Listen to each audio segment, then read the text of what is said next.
There is a kind of stubbornness that looks exactly like strength until the moment it doesn't, and I have been thinking about Nora Voss for a long time because of what she nearly walked away from on a cold Tuesday morning at the Billings bus depot in October of 1987. She had agreed to meet a man she had never seen, not a photograph, not a video, 11 letters and 1 phone call, and the phone call had lasted 4 minutes because the man on the other end of the line had said everything he apparently needed to say in that time, and then told her he had cattle to check on and hung up. Just like that. Nora had held the receiver and listened to the dial tone for a full 10 seconds before she understood that the conversation was over. She almost didn't get on the bus. She got on the bus. And when she stepped off it in Billings and saw the man leaning against a rust-spotted pickup truck at the edge of the parking lot, not inside, not at the gate, not holding a sign with her name, she understood with total clarity that she had made the worst decision of her adult life. She was wrong about that, but it would take the better part of a winter, and one very bad night on a frozen ridge, to find out exactly how wrong. Nora Voss was 34 years old when she answered the letter. She had grown up in Cincinnati, gone to Ohio State on a partial scholarship, taught English at a high school for 9 years, and was, by the assessment of her colleagues, formidably intelligent and socially uncompromising, which was a polite way of saying she did not suffer fools and did not pretend to. She had been in 2 serious relationships.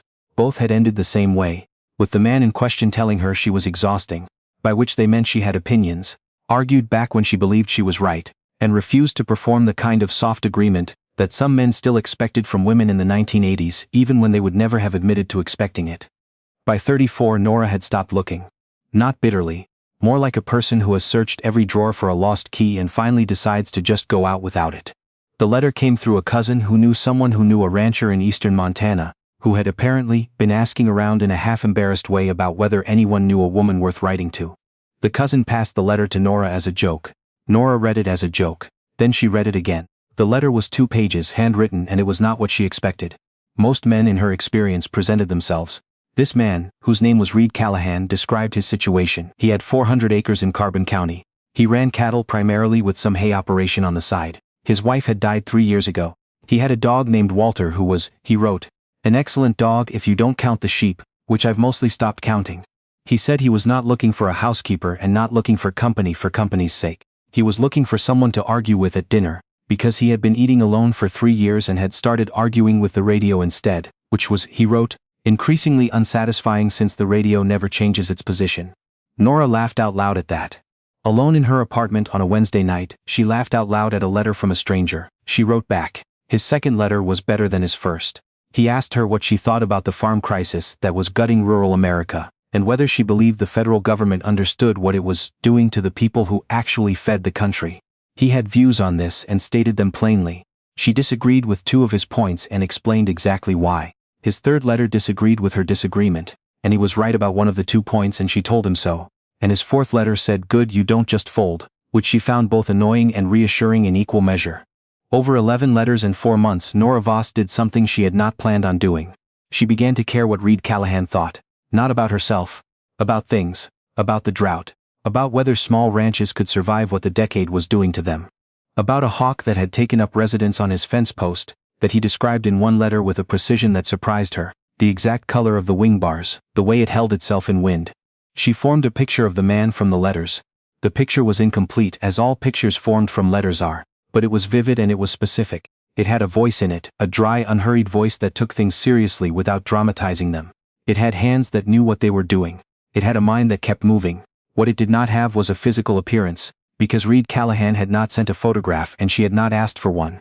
And she realized later that this had been a kind of courage on both their parts, or possibly a kind of avoidance, or possibly both. He called her in September. 4 minutes. Told her the drive from Billings to the ranch was 2 hours, that he would meet her at the depot, and that he would be driving a Ford pickup, dark red, which had some rust on it but ran fine.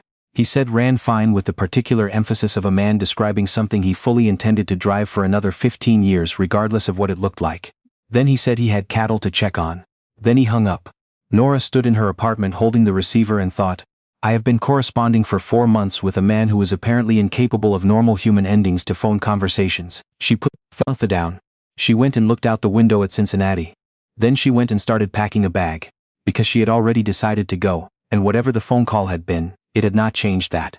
And now she was standing in the Billings bus depot parking lot, her suitcase on the pavement beside her, looking at a man who was leaning against a rust-spotted dark red pickup truck, with his arms folded and his hat pulled down against the wind.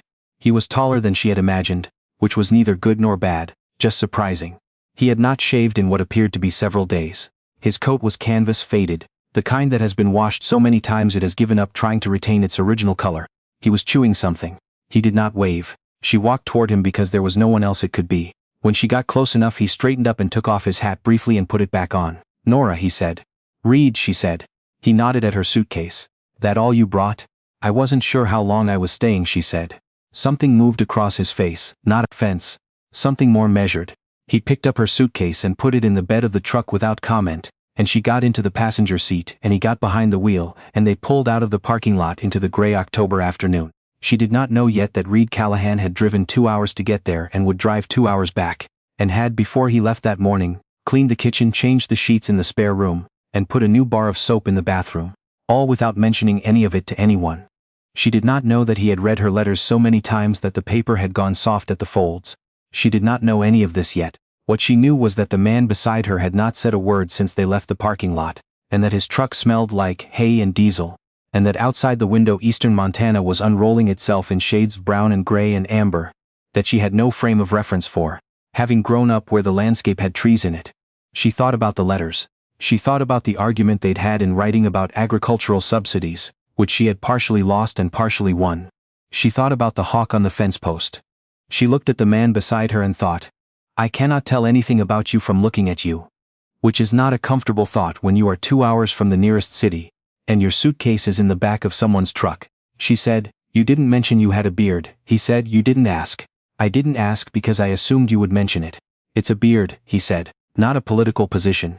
She looked at him. He was looking at the road. After a moment the corner of his mouth moved, just slightly, in a way that might have been the beginning of a smile or might have been nothing. She turned back to the window and thought, well, at least the letters weren't a performance. They drove in silence for a while, and the silence was not comfortable but it was not hostile, and then Reed said without any preamble, "See that draw over there, between those two ridges?" She looked. That whole area used to be underwater. Cretaceous sea, 70 million years ago. You can still find marine fossils in the shale outcroppings if you know where to look. My son found a mosasaur tooth out there when he was 9. Still has it on his windowsill. Nora looked at the draw, she looked at the ridges. She tried to imagine the bottom of an ancient sea occupying the same space as this dry wind-scored Montana prairie. "How old is your son now?" she said. 19, at Montana State. "What's he studying?" "Agricultural science. He says he wants to come back and run the place. I told him to finish his degree and see how he feels in 2 years. You tell a 19-year-old what he wants to do and he'll do the opposite just on principle." "That's probably true," Nora said. "It's definitely true," Reed said. "I did it to my father and I turned out fine, so I'm not going to get worked up about it." She did not say anything, but something in her settled, just slightly. The man in the letters had a wry, patient relationship with the world, and the man beside her also appeared to have that, or something like it. The beard she could manage. The 4-minute phone call she could probably explain. The dented truck with the hay smell she had no feelings about whatsoever. What she could not have managed, and what she had been bracing for in various ways since she'd gotten on the bus, was discovering that the man in the letters was a fiction. That he had written himself well and lived poorly. So far on a 2-hour drive to nowhere she had ever been, he appeared to be exactly who he had written himself to be. She was not convinced, but she was slightly less unnerved, and in her current situation, slightly less unnerved was enough to be going on with.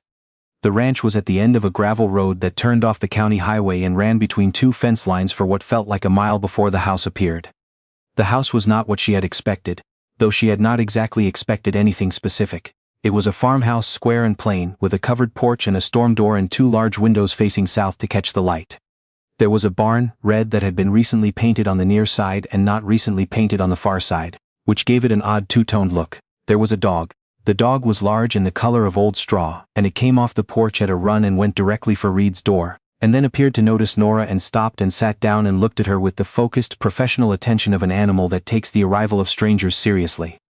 "That's Walter," Reed said. "He seems skeptical," Nora said. "He'll get over it," Reed said. "He got over the mail carrier and he did not get over him easily." Walter, after a moment of sustained evaluation, got up and sniffed her hand, and then turned and went back to the porch and lay down, apparently satisfied. Reed showed her the house. The kitchen was clean in the way of a kitchen that is cleaned deliberately rather than naturally, which is to say thoroughly but without instinct. The living room had 2 chairs and a wood stove and one wall that was mostly bookshelves. The books were not decorative. They were read with the spines bent and some of them with pieces of paper stuck in at various points. She looked at the titles without being obvious about it. There was a range of things: Soil Science, The Grapes of Wrath, A Field Guide to Montana Birds, Churchill's Memoirs, a battered paperback copy of Moby Dick with so many notes in the margins that the pages were visibly swollen. He showed her to a room at the end of the hall. It was small and clean. There was a quilt on the bed, handmade, old, in a pattern she didn't recognize. A window looking out toward the barn, a small table with a lamp. A hook on the back of the door. He said, "The bathroom's at the end of the hall.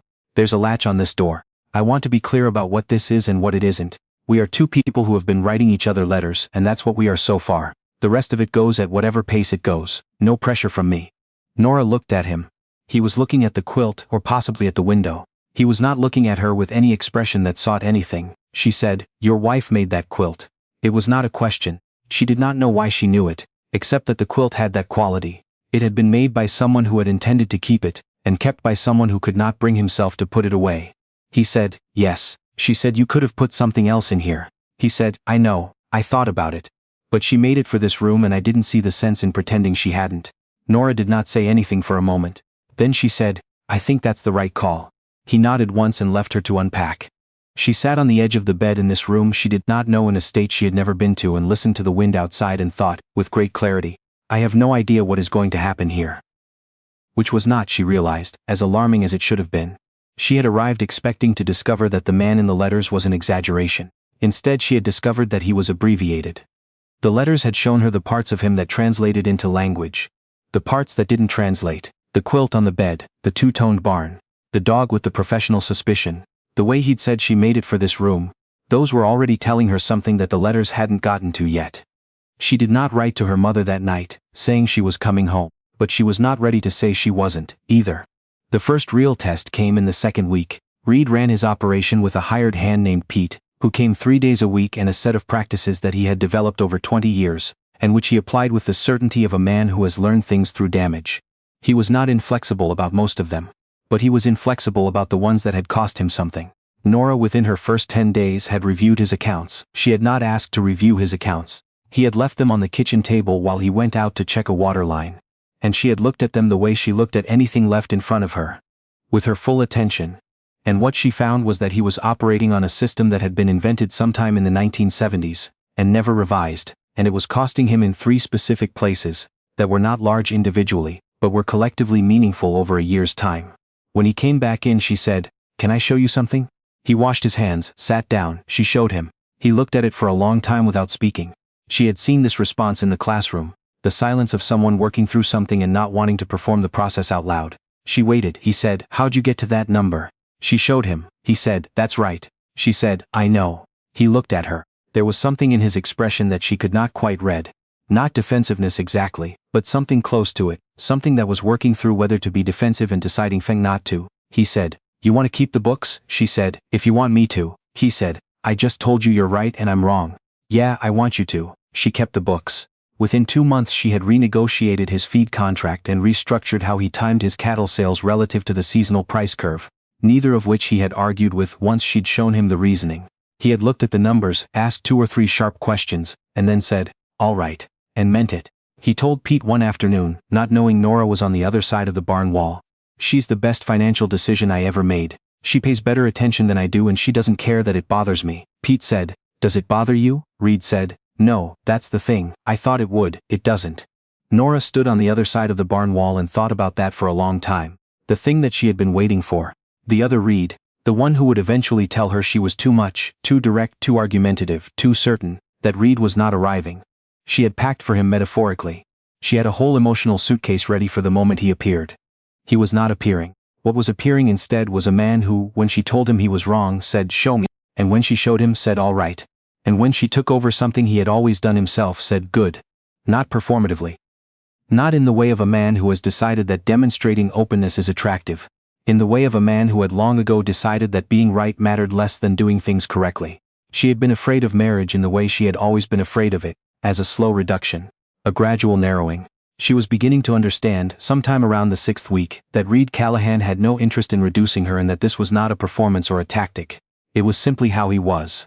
She did not tell him this, she kept it to herself like something fragile that she wasn't ready to set down yet. Then came December. The temperature had been dropping since the 3rd week of November, and by mid-December eastern Montana was the kind of cold that a person from Ohio has read about but not fully metabolized. Nora had been learning the ranch by degrees. Riding with Reed when he checked fence lines. Going out with him in the mornings when he moved the herd. Learning the particular vocabulary of a cattle operation in winter, which is primarily the vocabulary of things that can go wrong, and how fast they go wrong when the temperature drops past zero. She had been out 3 times on her own by then, always on the same horse, a quarter-horse mare named June who had the personality of a particularly sensible middle school vice principal. Unflappable, direct, slightly bored by drama. Reed had taught her without condescension and without the exaggerated patience that is its own kind of condescension. He had taught her as he would have taught anyone who was paying attention and who intended to be serious about it. On a Thursday in the second week of December, Nora went out to check the south fence line, while Reed was in town for a parts run that he'd estimated would take 3 hours. She had done this fence line twice before. She knew it. The temperature was 10 below, which was cold but manageable. She told Walter she'd be back in 2 hours and Walter went back to sleep on the porch, which she took as a vote of confidence. She did not know that there was a section of the creek crossing where the ice had been moving for 2 days, in a way that Reed had noticed and made a mental note about. And then, in the press of the morning and the parts run, had forgotten to mention. The note was still sitting in his head when he was 40 minutes out of town. And when it arrived in his conscious attention again, he pulled over and sat on the side of the highway in his truck for 2 seconds, and then turned around and drove back as fast as the road conditions allowed. Nora had been on the creek ice for approximately 4 seconds when it went. It didn't go all at once. It went in the way of something that has been deciding to fail for a while.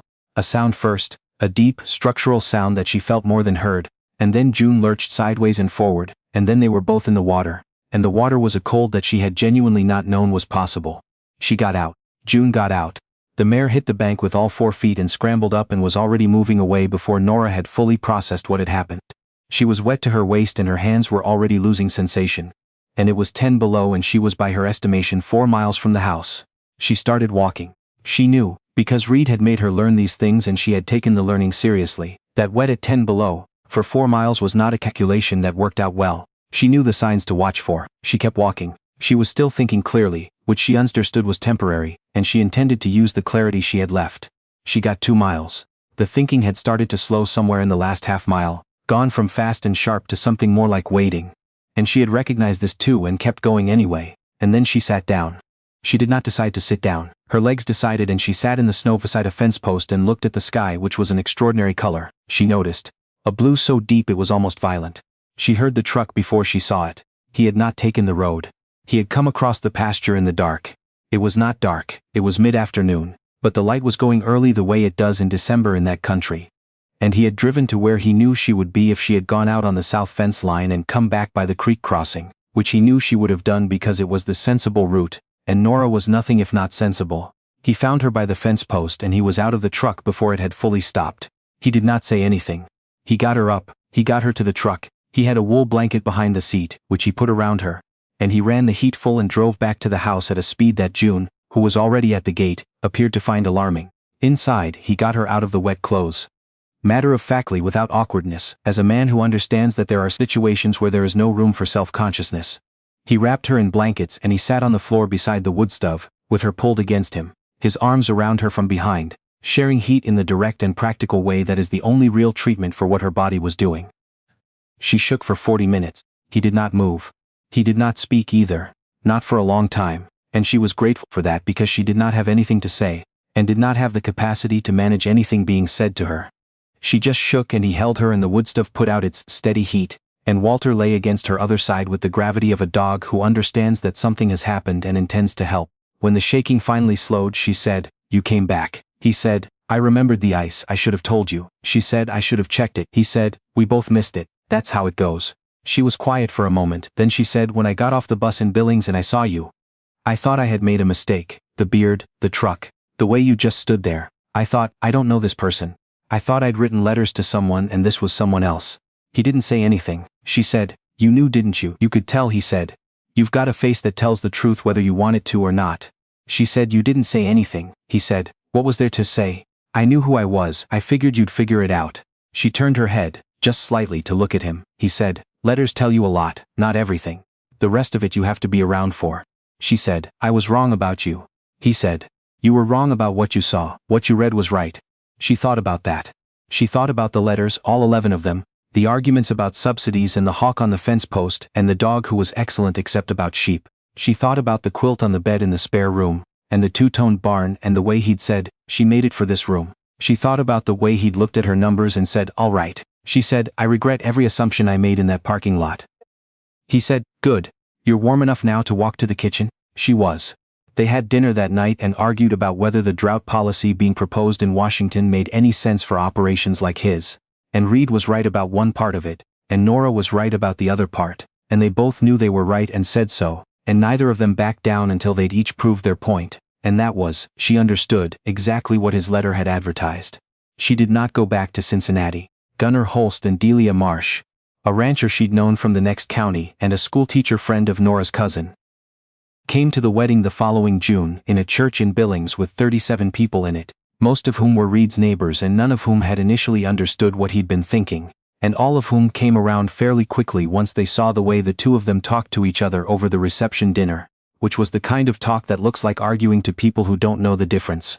They ran the ranch together for 22 years. Nora kept the books and eventually took on the finances of two neighboring operations whose owners had asked, humbly, if she would be willing to look at their numbers. Reed managed the land and the cattle with the same unhurried certainty he'd always had, and never once, in 22 years, made her feel that her opinions were a problem rather than an asset. They argued constantly, about politics, about the ranch, about whether Walter's successor, Walter too, a yellow lab with Walter's same professional gravity, was actually as smart as Walter, which Reed maintained and Nora disputed, and both of them considered the arguing the primary evidence that they had chosen correctly. Reed's son came back from Montana State after 2 years, as Reed had predicted he would, and took over a portion of the operation, and brought a wife of his own, and eventually 2 grandchildren who learned from Nora how to read a balance sheet and from Reed how to read a sky, and who had, by all available evidence, no idea how close the whole thing had come to not happening because of a parking lot in Billings on a gray October afternoon. Nora kept a photograph on the kitchen windowsill. Not a wedding photograph. A photograph that Pete had taken in November of that first year. Reed and Nora standing by the south fence line, both of them in their winter coats, both of them pointing at something off-frame with the focused, argumentative posture of two people who disagree about what they're looking at. Neither of them is looking at the camera. Neither of them is looking at each other. They are looking at the thing. When her granddaughter asked about the photograph, Nora said, "That's what a good marriage looks like. Two people paying attention to the same thing and not always agreeing about what they see." The granddaughter thought about this. Then she said, "Which one of you was right?"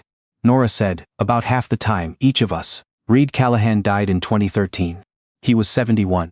Nora lived until 2019. She was 66. After Reed died, Nora kept his old canvas coat on the hook by the door. She never replaced it with anything else. The sleeves had gone thin at the cuffs. The color had long since passed into something that had no name. When her daughter-in-law asked if she wanted to get a new one, Nora said, "No," she said. "I spent the first 2 hours I knew that man deciding that coat meant something it didn't. I'm not going to be without it now." I have been thinking about Nora Voss and Reed Callahan for a long time because of what they understood that most of us take years to learn if we learn it at all. That what a person looks like in the first 5 minutes is not evidence. It is a question. The answer takes longer. It requires a winter, at minimum, and a willingness to be wrong about what you saw. I want to ask you something, and I mean it genuinely. Have you ever written someone off in the first minute and then had to spend the rest of your time with them, finding out how badly you'd misjudged them? Tell me in the comments. And if you want another story about two people who had to get out of their own way before they could find each other, it's right here waiting for you.